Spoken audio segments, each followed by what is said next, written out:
good, everybody? Welcome to a brand new video on Sword Art Online Fatal Bullet. My name is Ventus SG, and guys, in this video I'm going to be taking on the level 275 co-op Magia Flame or Magia Flame. I'm not exactly sure how you pronounce it. It's a pretty difficult boss. I'm going in with just a basic sword build, one that does a lot of knockback. Alright, so anyways, before I get into the commentary of this video and talk about Kirito a little bit, I want to encourage and invite all of you who are here watching Fatal Bullet content to check out some of the other videos that I do post here on the YouTube channel for your entertainment. I've got something for everybody, and if you enjoy me here on Fatal Bullet videos, I'm pretty sure that you are going to enjoy me on some of the other content that I upload here.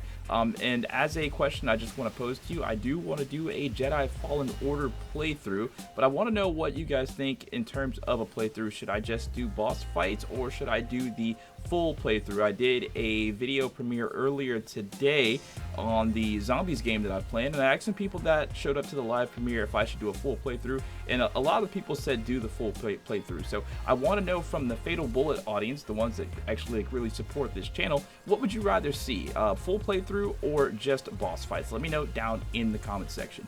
Alright, now, I've been watching some Sword Art Online, not Fatal Bullet, I've been watching Sword Art Online the last couple of days because I wanted to get together and talk to you guys about this subject, and the subject is Kirito and his character development, and if he actually had any character development from the start of regular SAO to the end of SAO. Now I know what you're gonna say. Yeah, of course he had character development, because in the beginning he was a solo player and then he ended up being like a member of the, you know, Holy Knights or whatever like that, and then he had a relationship with Asuna. But I ask you this question: did he already possess those qualities inside of him, or were those things that sort of blossomed or grew within him throughout the course of the time? Did the events that happened in SAO really change him that much to where he became this person that cares about other people? Now, here's the thing. When SAO first started, he was a solo player. He could have gone around with Klein and did that whole thing, but I think, and this is just my opinion, I think that he knew this was a death game, and he knew that if he got close to anybody, that he would probably end up seeing them die. He didn't want that to happen. Like, he didn't want to see Klein go through any sort of, you know, trouble. He didn't want to feel that pain.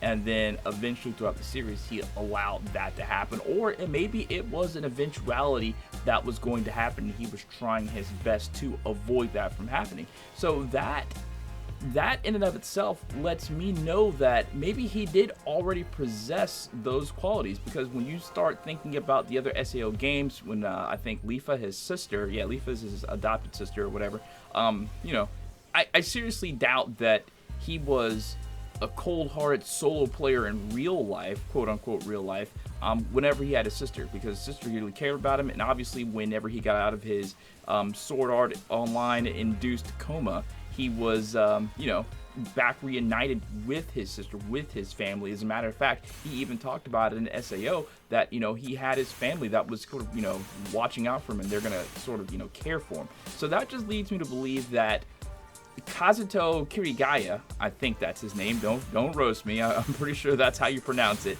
That leads me to believe that Kazuto wasn't a cold-hearted person that was just a loner, that was just by himself. I don't think that he had very much character development in terms of the way that we imagine it, like at first glance. I don't think there was character development there. If there was any character development, I think it had to maybe do with him allowing himself to open up to people. Not that it wasn't already in him to be open with people. Like, you get what I'm saying? Like, I think that SAO, when you first watch it, it would have you believe that he just didn't want to be around people because he didn't like people. He wanted to be this solo person. And I just don't think that's the case. And I think that's even more evidenced by his later actions. Now, I know some people might argue that, well, that's character development, he changes. I don't think he changed. I think that he was pretty much the same guy that he always was the entire time. It just took some time for us to see it. It took some events to happen for us to, for them to illustrate to us, you know what I mean? Like, when you think about character development, you think about, like, in other anime, we'll go with Vegeta. Vegeta was, and if I'm talking about Dragon Ball Z, if you didn't understand, in the beginning of Dragon Ball Z, Vegeta was the type of guy that would kill his own teammate just because the dude was weak.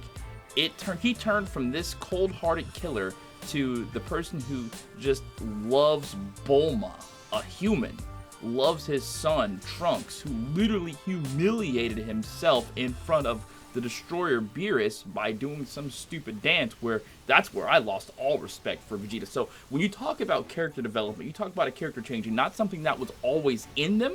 And I guess there could be an argument made that says, yeah, that was always in Vegeta, but I don't think so. I don't think it was always in Vegeta to be this loving person. I believe that these are things that changed in him. Unlike Kirito, Kazuto, those things were in him, and they didn't have to be like what it didn't have to be a transform. Vegeta went through a transformation to become a loving father and parent. He went through a transformation. Kirito didn't have to go through a transformation to become the person that he was.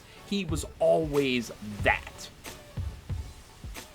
But he was just afraid to show it. Let me know what you think about that down in the comments, and let's have a nice debate on this as you guys are watching me destroy these two things. Very easy fight, and I kind of want to farm these things to see what kind of drops they got. I got an assault rifle from these guys and a sword, and I'm going to show you exactly the two weapons, and I don't think these weapons are actually very good. Maybe you can let me know if these weapons are good, weapons are trash. I'm probably going to get with one of my buddies and do one of those hardcore missions, invitations to get another sword. I kind of shy away from that because I hate those last boss fights, especially with Lievre. I don't like her. Alright, so here it is. I got a lot of unappraised stuff. That's just from stuff that I was doing earlier, but these two at the bottom are the two weapons I got. Here's that unappraised assault rifle, and I think it's like super duper ugly. The LMB Woken bitch? Is that what you call it? It's a weapon level 9. It's trash. And here's the sword. I do like the color of this sword, though. And it's a weapon rank 9 sword. The Masamune G2++. I don't know. Let me know what you think about the weapons and the build and Kirito's character development.